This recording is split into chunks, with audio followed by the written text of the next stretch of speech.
तो अगर आप लोग नए हैं तो प्लीज़ चैनल को सब्सक्राइब कर दीजिएगा, लाइक कर दीजिएगा, ताकि आपको गार्डनिंग से रिलेटेड वीडियो आपको इस वीडियो में मिलता रहेगा। तो आज हम फिर से एक आम के बारे में बात करूंगा, और ये आम के बारे में आपको बात नहीं करने वाला हूं। आज मैं आपको बात करने वाला हूं कि आम का मिट्टी कैसे बनाते हैं।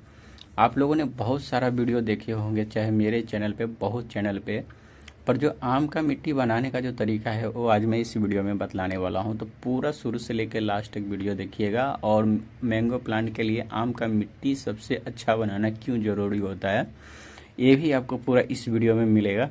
तो आप शुरू से लेकर लास्ट तक वीडियो का देखिएगा, और चैनल को सब्सक्राइब भी कर दीजिएगा, लाइक भी कर दीजिएगा और हाइप भी कर दीजिएगा, ताकि आपको पूरा गार्डनिंग से रिलेटेड वीडियो आपको इस चैनल पर मिलता रहेगा। तो आपको मैं दिखा दूं कि मेरा जितना भी मैंगो प्लांट लगा हुआ है वो सब का सब ग्रो बैग में लगा हुआ है। तो चलिए आज मैं आपको मिट्टी बनाने का आपको सिखाता हूं। तो देखिए, सबसे पहला जो होता है, ये आप जो मिट्टी देख रहे हैं, ये चिकनी का मिट्टी है। और चिकनी का मिट्टी कितना यूज करना है, कैसे यूज करना है, सारा का सारा इस वीडियो में आपको जानने वाला है। तो सबसे पहले आपको देखिए, मिट्टी जो लेना है वो सादा सिंपल मिट्टी लेना है। कुछ भी ऐसा दूसरा खरपतवार वाला मिट्टी नहीं लेना है। भले आपको खेत का लीजिए, गार्डन से लीजिए या तालाब का लीजिए, जिधर का भी आपको लेना है, अच्छा मिट्टी लेना है। और मिट्टी आपको देना है, मिनिमम आपको देना है 30% आपको मिट्टी ही देना है। गार्डन सॉइल आपको मिट्टी 80% आपको देना है। 80% मिट्टी देने के बाद इसमें आपको देना है, ज़्यादा नहीं चिकनी मिट्टी आपको यूज करना है, थोड़ा सा चिकनी मिट्टी भी आपको यूज करना है।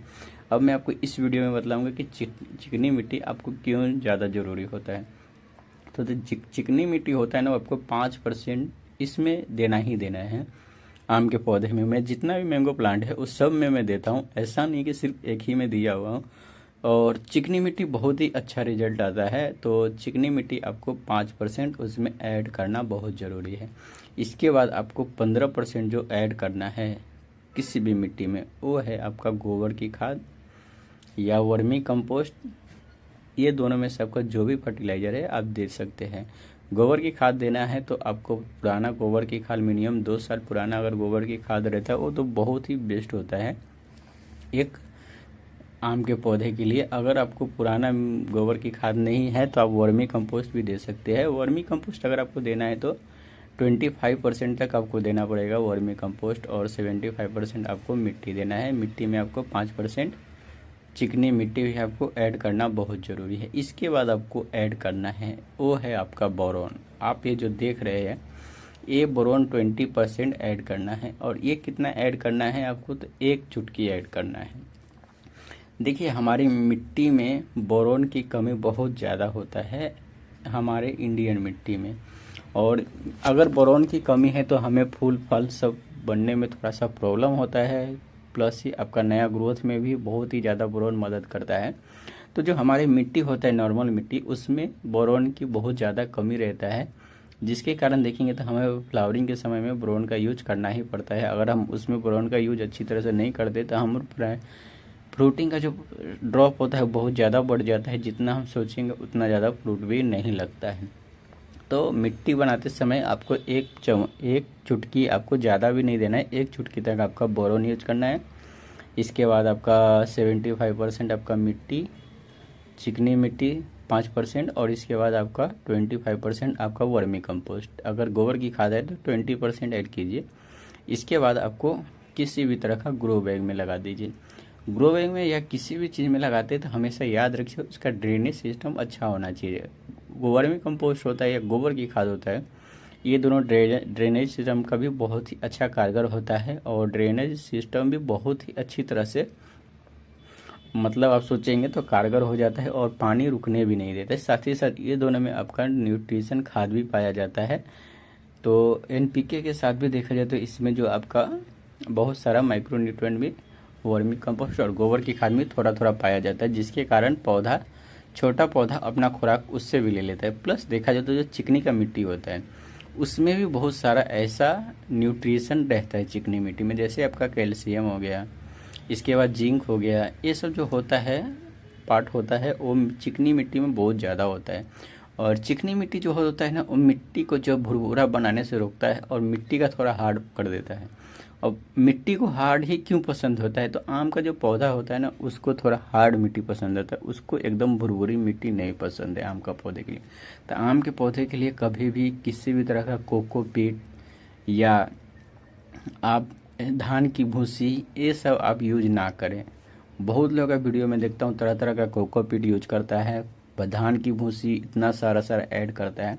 तो ये दोनों अगर आप ऐड करते हैं, खास करके अगर आप ग्रो बैग में ये दोनों ऐड करते हैं या गमले के पॉट में, तो आपका पक्का है कि आम का पौधा आपका ज़्यादा दिन चलेगा नहीं।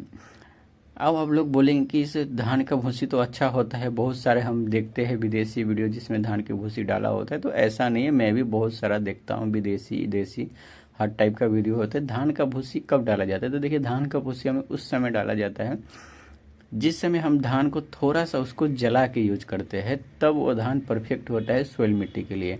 आप एकदम धान का भूसी डायरेक्ट किसी में डाल देंगे तो उसमें बहुत सारा गैस निकलता है और हीट भी पैदा करता है ग्रो बैग में या गमले में, जिसके कारण क्या रहता है कि मिट्टी को जो जैसे ही उसका कंपोस्ट होना चालू हो जाता है, मिट्टी एकदम एकदम अलग हो जाता है, एसिड मिट्टी टाइप हो जाता है। और आम का जो मिट्टी होता है, आम का जो जड़ होता है, रूट होता है, वो पूरी तरह से अच्छी तरह से ग्रोथ भी नहीं कर पाता है और सर्वाइव भी नहीं कर सकते हैं। भले आपका मिट्टी का गमला हो तो आप थोड़ा मोड़ा सर्वाइव करवा सकते हैं, मगर आप ग्रो बैग या प्लास्टिक का पॉट है तो आप बिल्कुल भी नहीं सर्वाइव कराएंगे।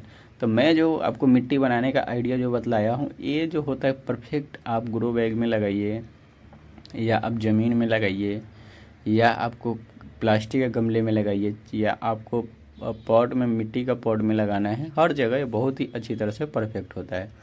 तो ये अगर आप अच्छी तरह से अपनाते हैं, तो अगर ये सब आप अच्छी तरह से अपनाते हैं तो आप अपना आम के पौधे को मिट्टी बहुत ही अच्छा बना रहेगा। पर आम के पौधे में ज़्यादा खाद पानी अभी देने की ज़रूरत नहीं रहता है। जब आप मिट्टी बनाते तो 6 महीना साल भर तक आप नहीं, 6 महीना तक बिल्कुल भी कोई खाद ना दीजिए। अगर आप कोई भी खाद किसी भी तरह का आपका देते हैं तो आपका प्रॉब्लम हो सकता है। तो आप 6 महीने तक किसी भी तरह का आम के पौधे में खाद नहीं देना चाहिए, जब तक वो अच्छी तरह से रूट भी अपना आम का पौधा डेवलप कर लेता है।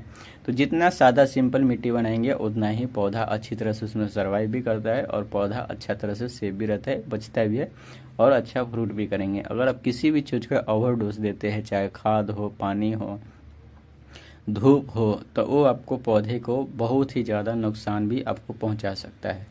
प्लस एक और मैं आपको खुशखबरी बतला देता हूँ कि आम का पूरा A to Z वीडियो आने वाला है, जो मैं आपको एक वीडियो बना रहा हूँ जिसमें आपका पूरा आम से स्टेप बाय स्टेप शुरू से लेकर लास्ट तक फ्रूटिंग तक आपको पूरा वीडियो डिटेल्स के साथ बतलाऊंगा कि कैसे आप पौधा नर्सरी से लाए, कौन सा पौधा लगाए, कैसे लगाए।